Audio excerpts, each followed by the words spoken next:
Most tornadoes strike and then leave. They race across fields, towns, and highways before disappearing over the horizon.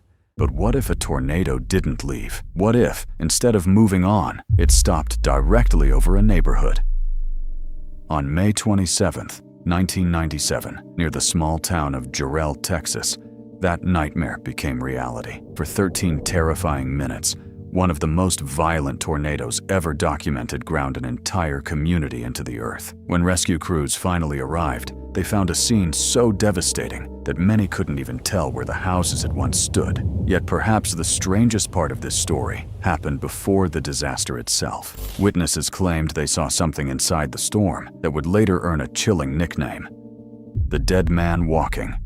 The day had begun like countless other spring afternoons across central Texas. The sun was shining, temperatures climbed into the 90s, and families were going about their normal routines. Children played outside, farmers worked their fields, drivers traveled along Interstate 35 without a second thought.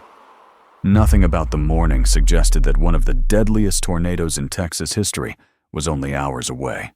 Yet hidden above the state, the atmosphere was quietly preparing for disaster. Warm, moisture-rich air from the Gulf of Mexico spread across central Texas, while cooler air lingered higher in the atmosphere. That combination created instability, the fuel needed for powerful thunderstorms. By early afternoon, towering clouds were exploding into the sky. Meteorologists expected severe weather, but nothing beyond what Texas normally experiences during spring. Large hail, strong winds, perhaps a few tornadoes. Nobody expected a storm that would become infamous decades later.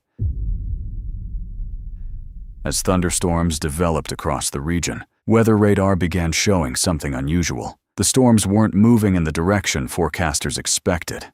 Most Texas storms travel northeast. These storms were drifting southwest. It was rare, difficult to explain. At the same time, several tornadoes touched down across central Texas. One struck near Lake Belton, damaging homes and tossing boats around a marina.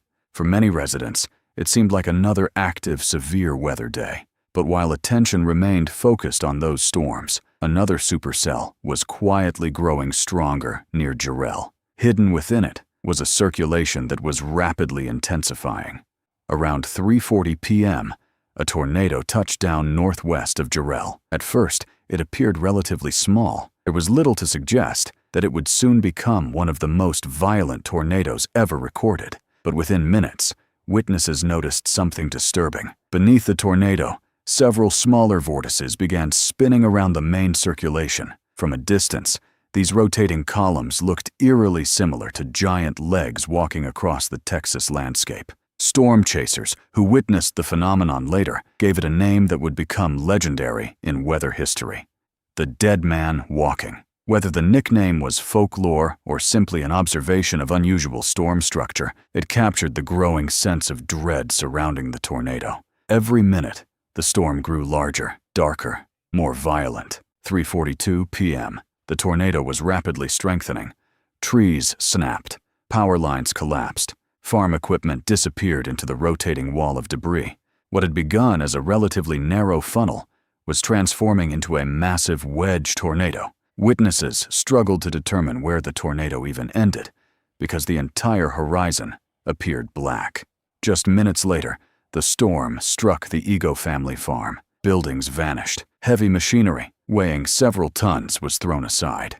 Livestock stood no chance against the storm's incredible force. The tornado was now reaching extreme intensity, yet the worst was still ahead.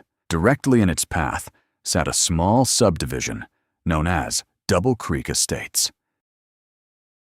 At approximately 3:48 p.m., the tornado entered Double Creek Estates. What happened over the next several minutes would forever place Jarrell, Texas, among the most studied tornado disasters in history. Most tornadoes move quickly. Even the strongest tornadoes often race through neighborhoods in a matter of seconds, giving residents only a brief encounter with the storm's full force. But the Jarrell tornado behaved differently. Instead of moving rapidly across the landscape, it slowed dramatically. At times, it appeared to crawl across the ground at little more than walking speed. That single characteristic would make the storm far more destructive than almost anyone could have imagined. As the massive wedge tornado approached the subdivision, residents could hear an increasingly loud roar echoing across the countryside. Some people initially believed it was thunder. Others thought it sounded like several freight trains approaching at once. The sky grew darker as a huge cloud of debris began surrounding the tornado. Dust, dirt, and shattered material filled the air long before the center of the storm arrived. Inside homes throughout Double Creek Estates, families rushed to find shelter. Parents gathered their children and moved into bathrooms, closets, and interior rooms. Some residents called relatives to say goodbye. Others prayed quietly, hoping the storm would pass as quickly as tornadoes usually do. Few could have known that the tornado was about to remain directly over the neighborhood for minute after minute. Then the destruction began. Windows shattered inward under tremendous pressure. Roofs started peeling away from houses. Walls cracked and collapsed. Garage doors failed. Vehicles parked in driveways were lifted, rolled, and thrown through the air. Power lines snapped, plunging the neighborhood into darkness as debris continued to swirl at incredible speeds. Yet the most terrifying aspect of the disaster was not simply the violence, it was the duration. The tornado did not move on. 1 minute passed, then another, then another. Residents hiding in whatever shelter they could find were forced to endure a seemingly endless assault from the storm above them. Survivors later described hearing a continuous roar, unlike anything they had ever experienced. The sound never faded because the tornado never left. The air became filled with insulation, splintered wood, dirt, metal fragments, shattered glass, and pieces of entire homes. Breathing became difficult. Visibility disappeared completely. For many people, it felt as though the world outside had ceased to exist. As the tornado lingered over Double Creek Estates, the damage became almost unimaginable.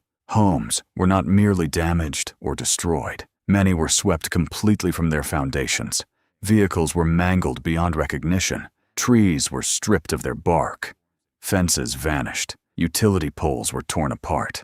In some locations, even the grass was ripped from the ground. Investigators later found evidence that portions of the topsoil had been scoured away by the storm's extreme winds. Meteorologists would eventually rate the tornado as an F5, the highest category on the Fujita Scale. Evidence suggested wind speeds may have exceeded 260 miles per hour. Combined with the tornado's unusually slow movement, those winds created one of the most extreme damage paths ever documented. By the time the tornado finally began moving away from Double Creek Estates, much of the neighborhood had effectively ceased to exist. Entire streets had been erased. Then, almost as suddenly as it had formed, the tornado weakened and disappeared. The silence that followed was almost as shocking as the storm itself. Survivors cautiously emerged from whatever shelter remained. What they saw was difficult to comprehend. Streets had vanished. Landmarks were gone. Entire sections of the neighborhood looked like empty fields. Rescue crews arriving shortly afterward encountered one of the most devastating disaster scenes in Texas history. Normally, tornadoes leave recognizable piles of debris. Here, there was almost nothing left to identify. Emergency responders struggled to determine where homes had once stood. Roads were blocked. Rain and mud covered the landscape. The search for survivors began immediately. By the time the operation ended, 27 people had lost their lives. 14 of them were children. Entire families had been wiped out in a matter of minutes. Property damage reached approximately $40 million. Yet numbers alone cannot capture what Jarrell experienced that afternoon. Behind every statistic was a family, a home, and a life forever changed. More than 2 decades later, meteorologists still study the Jarrell tornado. Not because it was the largest tornado ever recorded, but because it behaved in a way few tornadoes ever have. It slowed down. It stayed. And in doing so, it produced some of the most extreme tornado damage ever documented. Today, new homes stand where Double Creek Estates once lay in ruins. The community rebuilt, but the memory of that day remains. Because on May 27, 1997, Jarrell learned a lesson that still echoes across tornado country. Sometimes the most dangerous storms aren't the ones that move the fastest. Sometimes, they're the ones that refuse to leave. If you like this documentary, then press like button and subscribe the channel, because your single like can suggest this video more people. Leave a comment.